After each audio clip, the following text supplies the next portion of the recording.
welcome back to the July episode of Miss Dr. Kenya. Well, as you can see, it is just me. I do not have a member of the Youth Council today. I do not have an expert today, yet and still. I think that we're still going to have a great conversation. This month, I want to talk to you about the idea of mastery. If you've been following me on IG, Facebook, or TikTok, and I hope that you do, then you know that we have been talking about mastery literally all month long. But why? Why is mastery so important? Why have we spent the entire month of July talking about mastery? Well, as we look to beginning the school year in August, for some folks, they are going back to school as soon as August 19th in the local area. So very soon, students will be going back to school. And I think it's important that we as caring adults understand what we need to do to set them up for success. And fostering a sense of mastery is a cornerstone, is critically important to their success. So let's talk about it. When we say mastery, what do we mean? Or at least when I say mastery, what do I mean? When I am talking about mastery, I am not necessarily talking about excelling academically. I'm not even talking about excelling at a sport. What I am talking about is feeling good and confident in yourself about some skill, some competency that you have developed. So in my opinion, mastery has nothing to do with excelling academically. It has nothing to do with excelling in sports or an extracurricular activity. It is, however, feeling good about you and your skill set, your competencies. It is taking the time to be curious, to identify something that you like, something that you're good at innately, and then developing that and feeling good about yourself as you go through the process of developing that skill. Okay, so I want to root and ground us in that particular definition as it relates to mastery. The next question that you may have, or something else that may be coming up for you is there any data, right? Ms. Dr. Kenya, we talk about data and we try to make the data real. That's the whole purpose of the YouTube channel, is to give a voice to the data that we see. So is there any proof of this idea or this concept of mastery being important in the lives of children? And yes, there is. And so I recently had an opportunity to present for the Free State PTA's annual convention. So that is the state of Maryland's PTA annual convention. At the Free State PTA annual convention, I talked about validation, and I used Maslow's hierarchy of needs as my framework. So let's spend some time very quickly talking about Maslow. And if you know me again, you know that I am a fan of Maslow. I'm very intrigued by his theory. I think that it is absolutely incredible that he rose to be one of the forefathers in humanistic psychology, because when you look at his life and his history, he literally describes his childhood as sad and lonely. So how does someone who had a sad and lonely childhood rise to the place where they become a forefather of humanistic psychology? And it is through the development of mastery. So let's talk about his hierarchy of needs. So Maslow argues that there are just some basic things that we as human beings that we need to be our best selves. And he calls self-actualization the state of being your best self. But before we get there, there are literally 4 things that we have to do before we get there, 4 needs that we have to realize before we are able to realize self-actualization. And they are hierarchical. So at the bottom level of Maslow's pyramid, you will find physiological needs: food, clothing, shelter. We all need it. After your basic physiological needs, then Maslow argues you must feel safe in your environment. You have to feel safe in your environment.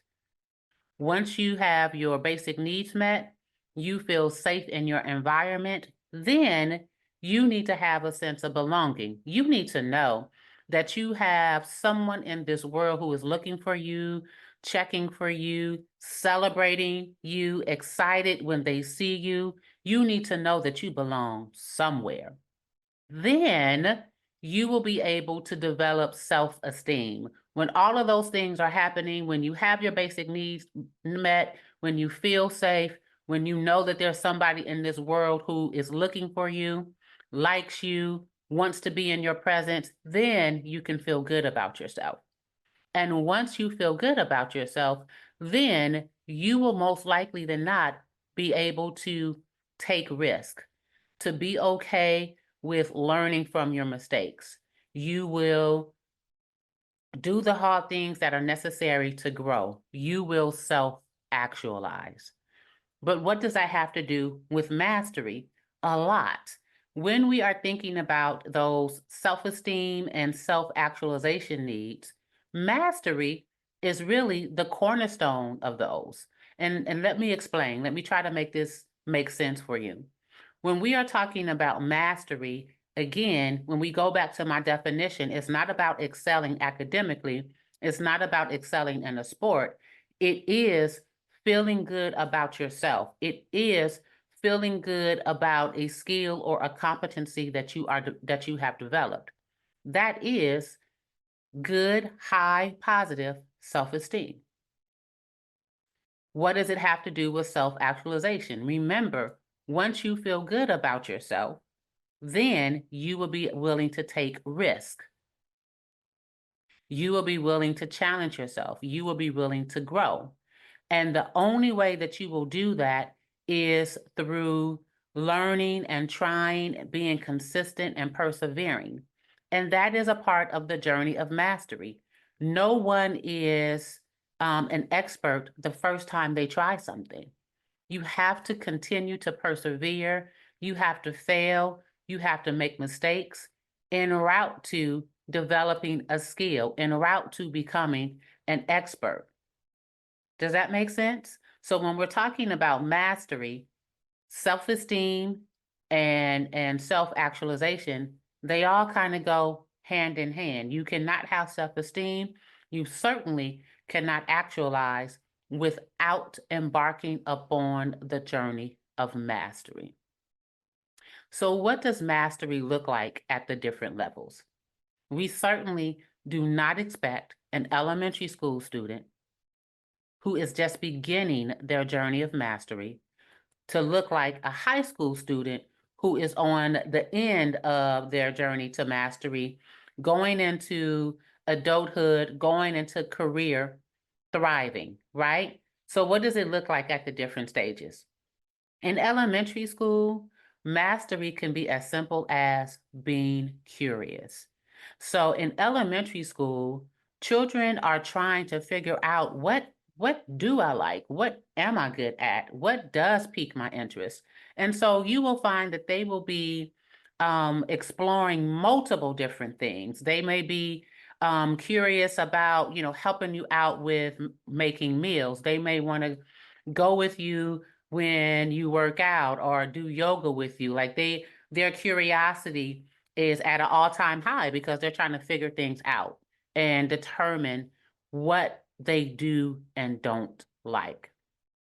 In middle school, adolescents are probably in the process more of eliminating hobbies, right? So they've dibbled and dabbled in this and that, and they are starting to really identify and hone in on specific skills. So they're no longer being curious in middle school. In middle school, they are more in the process of weeding out things based upon what they enjoy, number one, and then what they find themselves excelling in, what they feel good, what they feel like they are good in or competent in.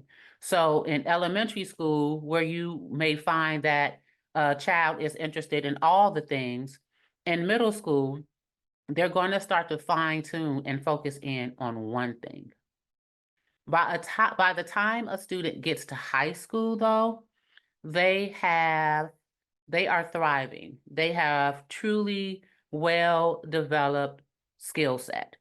So this is, for example, a young person who in elementary school may have been interested in the arts, may have been interested in soccer, may have been interested in the culinary arts.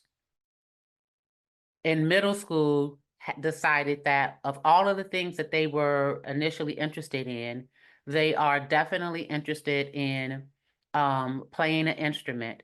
By the time this very same young person makes it to high school, they are more likely than not participating in competitions.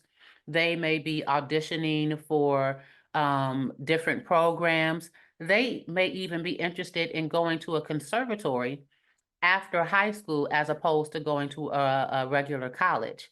Why? Because they have identified a skill, they have identified a competency that they are doing well in, that they are thriving in, and that thing has become their focus for life. So that's the key.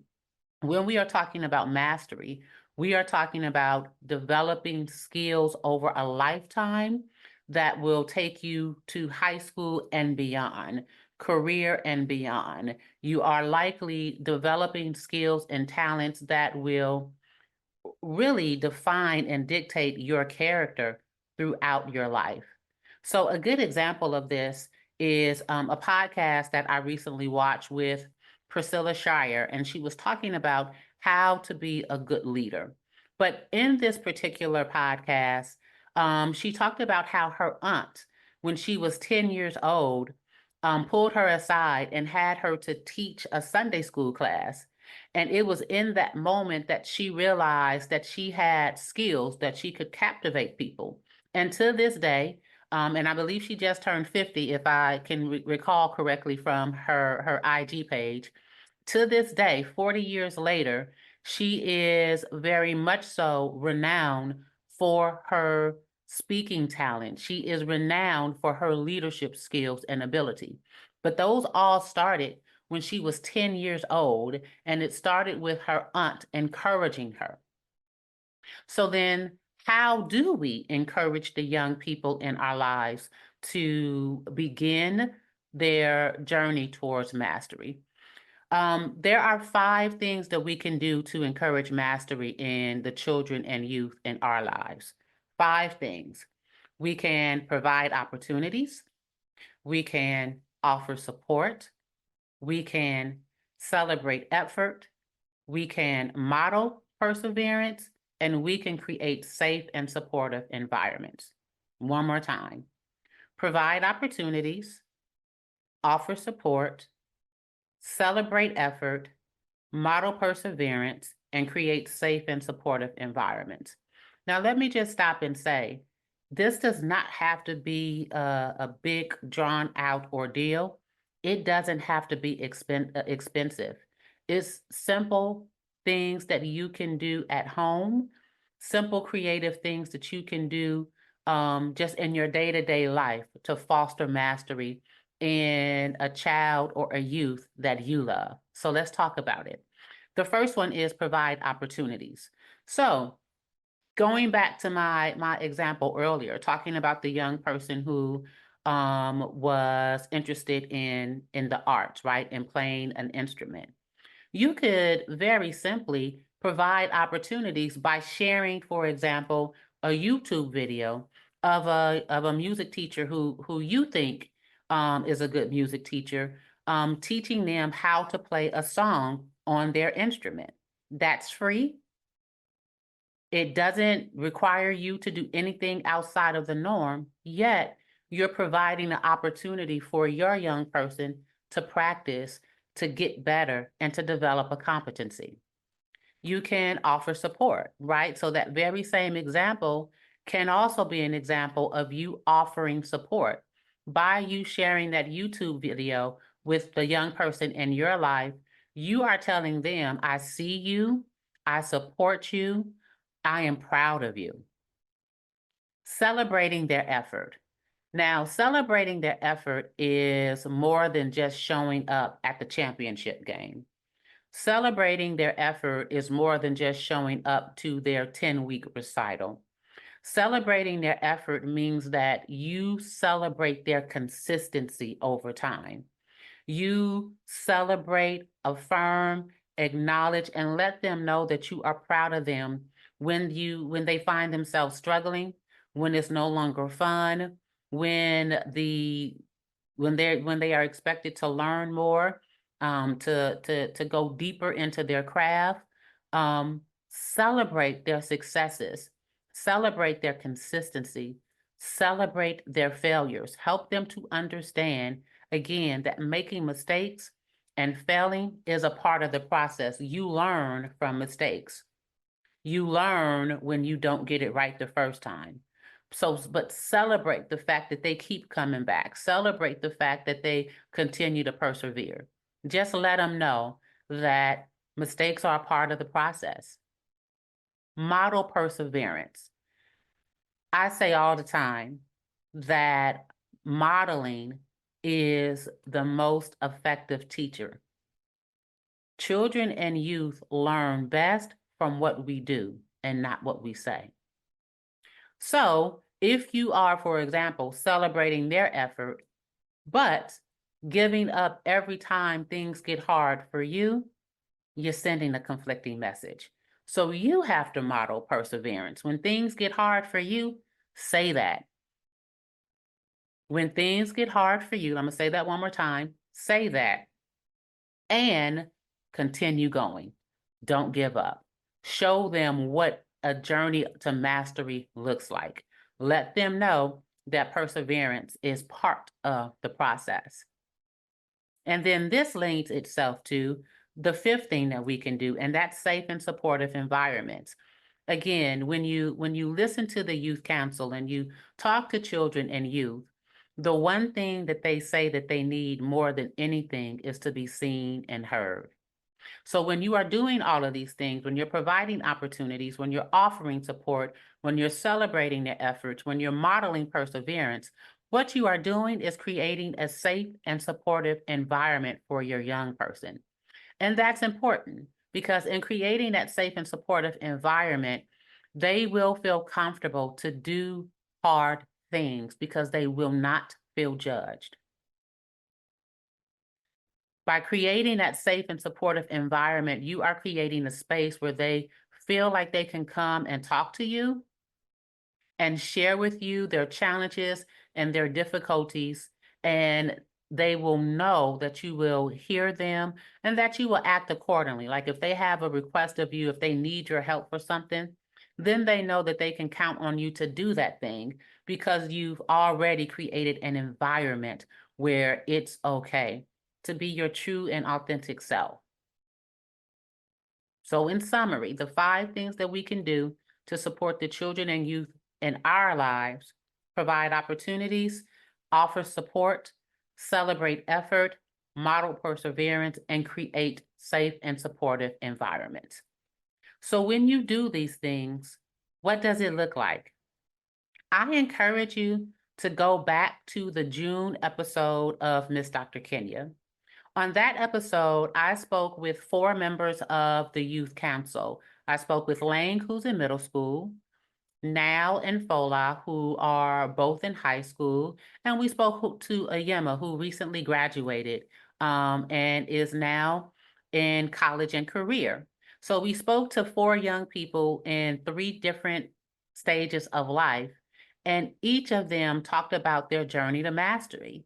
When you hear them talk about and reflect on their school year last year, they do not paint a pretty picture. They don't try to convince you that it was all rainbows and butterflies. They're very transparent about their struggles. Lang talked about how he had to shift and learn how to write APA style, and that was hard for him. Fola talked about how she had to engage in some introspection so that she could improve in areas where she felt like she was weak. Ayema talked about how senioritis really snuck up on him in March. So they all talk about their struggles, and they share how the support and the encouragement of a parent, an educator, or other caring adult helped them to persevere and ultimately finish the school year successfully. My own personal journey with mastery. I sit before you today as Miss Dr. Kenya, yes, but the process began long ago when I was in elementary school and just naturally curious about human behavior. I thought it was very interesting how different people showed up. I paid attention to how brothers and sisters in the same household really showed up quite differently. I did a lot of people watching, I did a lot of reading, I did a lot of studying. When I made it to middle school and high school, I also did volunteer opportunities. When I went to college, I started to do internships. I was very specific with my internships, allowed myself to um, intern in different settings as it relates to mental health. Like there's all sorts of different settings with mental health. You can be in a hospital setting, you can be in a forensic setting, you can be in a community setting and school setting, all sorts of different settings.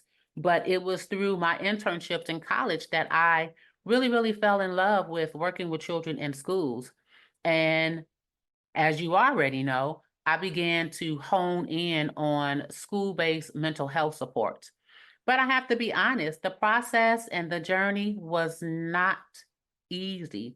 I had many ups and even more downs. However, what helped me to persevere was knowing or feeling good about my competencies and my skills.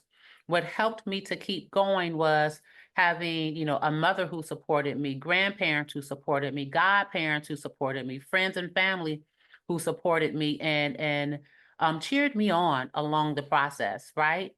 So when you're talking about developing mastery, I don't want to make you think that it's simple, that it's linear. I do want to emphasize that it is absolutely necessary for our young people to grow, to mature, to evolve, to stretch, and to ultimately become the best versions of themselves, or to self-actualize if we're going to use Maslow's theory.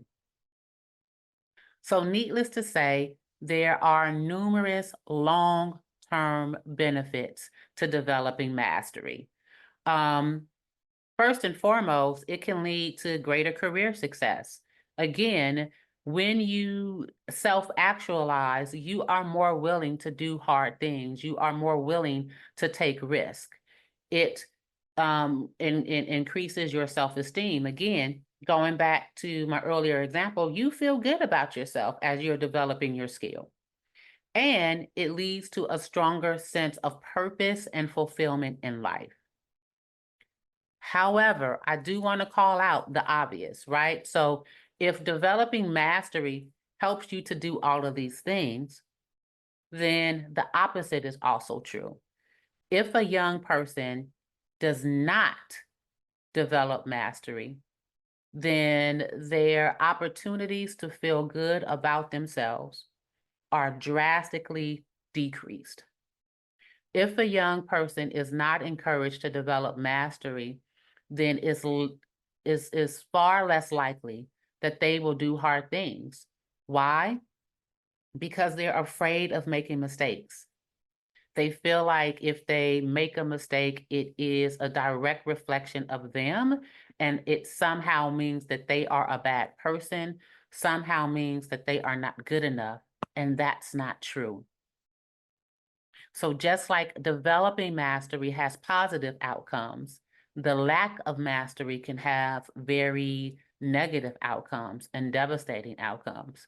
So we want to do everything we can as caring adults to support and encourage our children to find something that they are good at, something that they enjoy. We want to make sure that we're supporting and encouraging them throughout the process. That's the ups and the downs, and that we are giving them opportunities, that we're giving them space to make mistakes, to learn from their mistakes, to be curious, and ultimately to grow and evolve. This is critical as we think about going into next school year and you want to set your child up for success. One of the easiest things you can do is encourage your young person in their journey towards mastery. So with that, I want to share an exciting opportunity with you. On August 17th, I will be hosting a free 3-hour webinar entitled 3 Strategies to a Successful School Year. Start strong, stay strong, finish strong. And in this particular webinar, we're going to take a deeper dive. We are going to identify some practical strategies that you can implement and maintain throughout the school year to make sure that your young person has a successful school year. Now, again, what I identify as success is not an A+. What I identify as success is your young person feeling good about themselves from the inside out. And if they feel good about themselves from the inside out, they will be giving everything that they do their best effort. Now, if their best effort is not an A+, it's still okay, as long as they're showing up and being their best selves. And so if you are interested in that opportunity, I encourage you to join me. Scan the QR code or click on the registration link, and I look forward to seeing you on August 17th. In the meantime, I thank you for joining me on today. I hope I didn't keep you long. It's just me, and I'm sitting here talking to myself, and that's not fun. But I did want to stop and pause and give you a summary of everything that we've been talking about this month and why we've been talking about it. Share this video with someone that you think can benefit from it. Like and subscribe, and I look forward to seeing you next month. Bye.